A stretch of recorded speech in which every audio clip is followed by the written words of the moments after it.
যারা chia seed খান তারা তো জানেন এটা আমাদের স্বাস্থ্যের জন্য কতটা উপকারী। আজ চিয়া সিড দিয়ে মজার একটা ডেজার্ট তৈরি করে দেখাবো।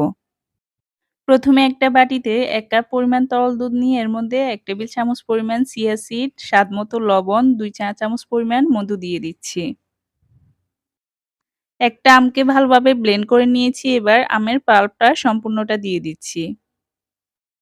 এবারে সবগুলোকে একসাথে ভালো করে মিশিয়ে নিতে হবে। এরপর এটাকে ২-৩ ঘন্টার জন্য আমরা নরমাল ফ্রিজে রেখে দেব।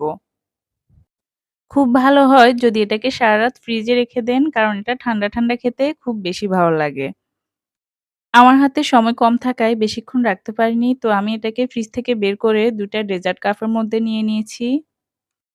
আমকে ছোট টুকরা করে কেটে নিয়ে উপর থেকে দিয়ে দিচ্ছি। দিয়ে দিচ্ছি কাঠবাদাম আর কাজু বাদাম কুচি করা। আমাদের ডেজার্টটা রেডি হয়ে গিয়েছে। ছবি তোলার জন্য উপরে কিছুটা পুদিনা পাতা দিয়ে